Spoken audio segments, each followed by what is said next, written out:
Did you know that kinky wellness is integral to your self-development? Hi, welcome to The Partition, home of kinky wellness, the ultimate destination to explore the integral connection between kinky wellness and your personal development. I'm your host and kinky wellness coach, Dana Heigl, and I'm here to show why kinky sexual wellness deserves a rightful spot within the wellness conversation. Don't forget to join me each Monday as I bring on a special guest to dive into specific aspects of kinky wellness.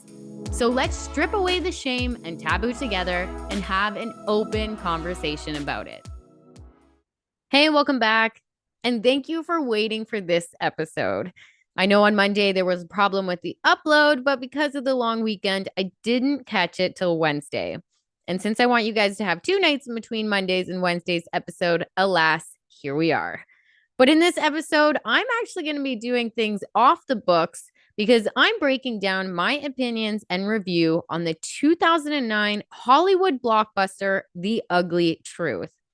This romantic comedy stars Gerard Butler, who plays a character named Mike, and Katherine Heigl, who plays a character named Abby. Now, moving forward, I'm going to assume that you've seen this movie. So if you haven't seen it, just don't listen to this episode or take a moment here and pause, go watch the movie, and then come back to the episode. Or if you don't particularly care about spoilers, then keep calm and carry on and enjoy the show. So right off the bat, I've seen this movie once before, but I don't really remember it. I think I saw it right when it came out. But I do remember it being funny, which is why I wanted to rewatch it again and see how it holds up. And I'm really glad that I did because after watching it, I've decided that Mike is the real victim in this film. Mike is the victim in this film, and it's not Abby. And this entire film is based on an outrageous lie, which is that Mike is a misogynistic man, because that's fucking bullshit. This movie needs a new description. Even in the IMDb right now description, it says this film is about an uptight television producer named Abby who takes control of a morning show segment on modern day relationships, which is quoted by host, a misogynistic man named Mike. And even in the film, Abby describes Mike as a misogynistic that is, quote, represents everything wrong with society within a work meeting. And for definition, misogynistic or misogyny means someone who has strong hate or prejudices against women. And Mike is far, far, far from a woman hating man, which is why I'm going to be spending this episode on breaking down the things that is wrong with Abby. And in my opinion, things that Mike has said that I stand with.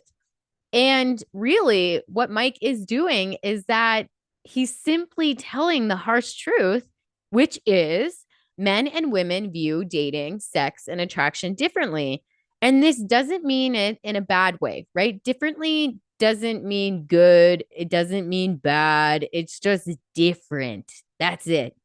And although this film was made in 2009, it's still fucking relevant because just as much as Abby's character has a really hard time hearing that men and women are different, I really believe that even now in 2024, some people really do have a hard time hearing this. They do. I don't know. Like, I've met women that want to overcomplicate men, and I've met men who just like can't see that women are just, we don't think the same. So it goes on both ends here. But I'm actually going to start with Abby because clearly Abby suffers from some deep rooted purity culture issues here, which is true, right? We have purity culture issues right now. And from my memory, this came up at least 3 times. The first time it came up for her was during her interaction with Mike when he's trying to talk to her about masturbation. And when he's bringing up masturbation to her, she immediately shuts down. She brings on this attitude of disgust. She struggles to even use the words to describe her own body and masturbation in general. And she just clearly is having a very, very hard time. And throughout this interaction, Mike is like laughing, he's keeping it chill, and he finds out that Abby doesn't masturbate, to which Mike literally proves how good of a friend he is because he finds out she isn't masturbating, and then he gifts her a vibrating panty set. And it's not to her. Like in the card, it's literally like, it's to your bean, because that's what it was. They were making jokes about, oh, are you gonna flick the bean and all this jazz. So he wrote it to her bean, not to her, which just again proves how good of a friend he is, because you guys know I'm a big believer in giving the gift of pleasure. And this is especially true for ladies, right? As you know from episode 90, benefits of the female orgasms, you should be orgasming a few times a week, right? And the second interaction that we see her purity culture issues arise is when she has this moment of regret and shame after telling Mike to do something on camera. So I'm going to use it as an example just in a minute here, but there's a scene where there's two girls in a bowl of jello, and Abby says to Mike, suck the jello off her finger, which he does. And she said this because in the room, she's all like, oh, if I'm going to do this, I might as well go all in. And in that moment, she used it to her advantage, right? This idea of sexualizing this scene.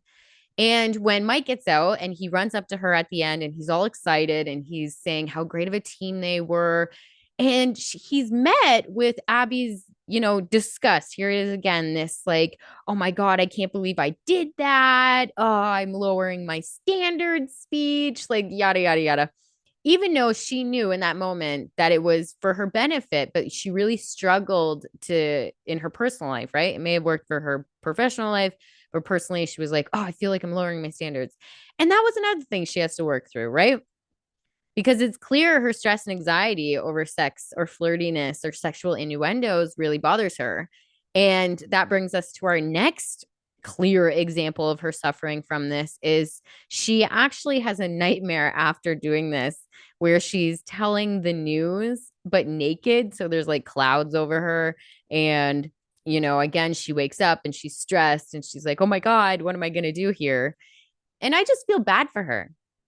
I feel bad because since she has these purity culture issues, or she's been taught a certain way where anything sex related is just unpure, like we shouldn't be talking about it, hush hush, and she's so worried about talking about it, she hinders herself from actually listening to the advice that Mike is giving, which is really what his character was popularized for, which was telling the ugly truth. But before I get into that, I just want to say watching people naked on the news is totally a thing.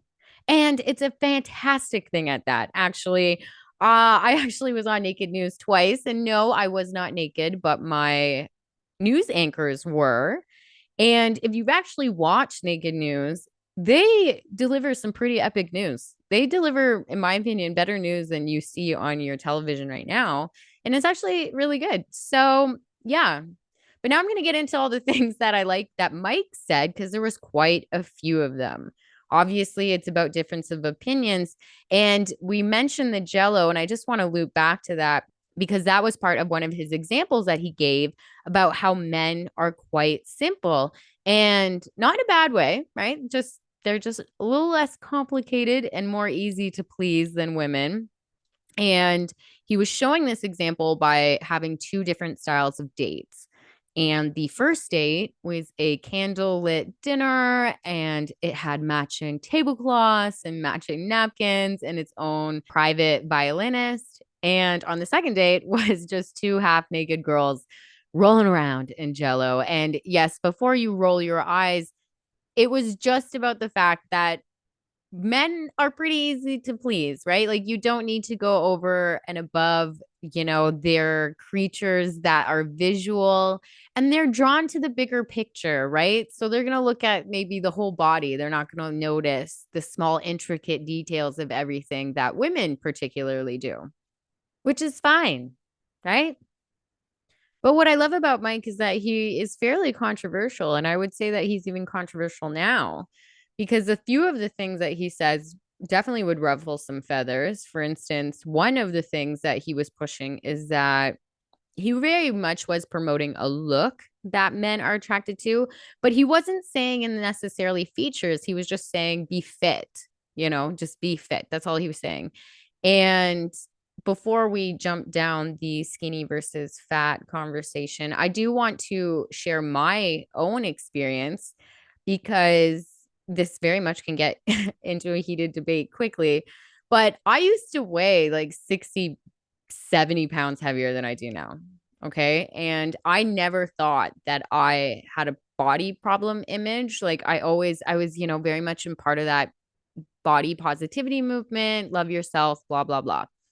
But then when I actually did start actually loving myself, when you actually start caring about what you put into your body, that's when I started to lose the weight, and the attention that you get when you're larger versus skinny.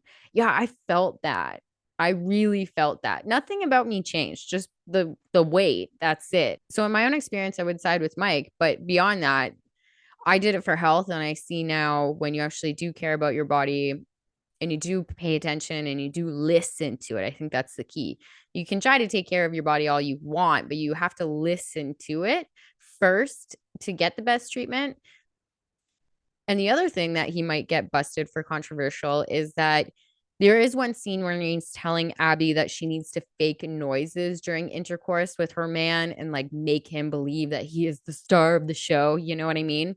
And I know that there's a lot of people, at least in what I see, wellness coaches, sexual wellness coaches, we do promote women not faking it. I promote women not faking it, but I also believe that there's different types of sex, right? So there's sometimes you're having sex for yourself, for you. It's what you're getting pleasure from. Sometimes you're coming together as a couple to experience things together. And sometimes you're having sex to please your partner, right? And I'm not opposed of giving on a good show when there's a time and a place because it's fun. Okay. And sometimes you have to fake it till you make it. Because honestly, when you're first starting to get into making noises in the bedroom, it can be very, very hard. So sometimes, yeah, like I said, sometimes you have to fake it till you make it. So doing that can actually help you. But again, don't fake it every time and don't reinforce bad behavior. That's all I'm saying. Another thing that I agree with Mike is the whole concept of letting a man be a man. Now, stay with me with this one, okay?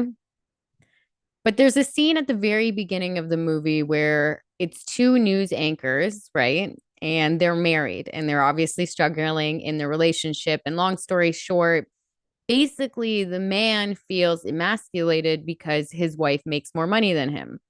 Now, I'm not saying that men immediately feel emasculated when their person makes more money than them, but the deeper issue was that he didn't feel that he was a provider anymore. And he wanted that role and he wanted to be the man and be the provider for his wife. And he felt like he didn't have that anymore. And when Mike pointed that back out, that, the bedroom is a good place to let the man be the man and, all this jazz, it puts some balance back into their relationship. And that's the key point of what I want to bring up here. It's not so much who makes more money or who doesn't. It's about the power balance. We come back to the power dynamics within relationships. Regardless if you say you practice BDSM or kink or not, every relationship has aspects of power dynamics. And regardless if you self-identify as BDSM or kink player or not, if you are in a relationship, any relationship has power dynamic struggles in it. Every single one, especially when you first move in with someone, right? And you're trying to gain dominance over the house of where things are going to go or how things are going to be done. Because the fact is, we all have our own routines. And so there's a bit of this period here where you have to balance the power dynamics in that relationship. And sometimes the power dynamics in the relationship do go a bit unbalanced. So it's up to you and your partner to make sure that they are balanced to how it works for you guys. And honestly, I feel like a lot of men could relate to actually the husband news anchor because he felt like he wasn't a provider. And honestly, the term provider now has changed for 2024. And at least in the studies that I've seen, it represents what this news anchor was feeling, which was frustration and sadness because he really wanted to be that provider for the family. But honestly, what is wrong with men wanting to be the provider? I don't see an issue with that. That's, one of my favorite qualities that I love about my husband is that he wants to be the provider. And honestly, if you act like Abby, I can see why you'd still be single. Cause honestly, she's a fucking bitch. Honestly, like he calls her out for killing his buzz on one of the biggest nights of his life, right? He gets on some talk show and she literally just goes to ruin his night. And honestly, she's super shady because she literally made such a big deal about getting in a relationship and then gets this fancy weekend only to blow it off for work. And she's such a fucking drama queen. Like she gets mad at Mike because Mike actually turns out being right? For those of us who've watched the film, one of the story plots is that the main story plot is that he's helping her get the neighbor, which she does get the neighbor because she does do everything Mike says and it works.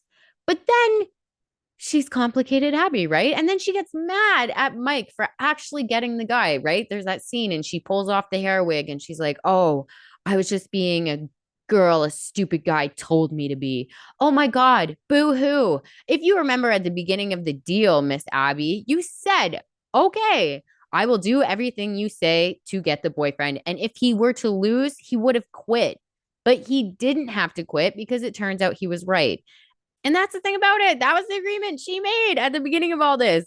So, yeah, I don't know. I get that she was all high strung. They had that really sexy dancing scene, which also leads me to another natural fact about women and men is the fact of like, in those moments of fighting, in those moments where you're fighting with your spouse and you feel like things are coming down, women want that guy to just pull up and step up and feel into that superhero role and tell them everything's going to be okay and say just reassurance. I really feel that women look for reassurance more than men, right? Men want the respect. They want to feel valued, respected in their house. But women need that reassurance, which in real life, if Mike had just given her that reassurance in the hallway of the hotel and he just said, "Oh, yeah, I actually do like you," then the movie obviously would have been done.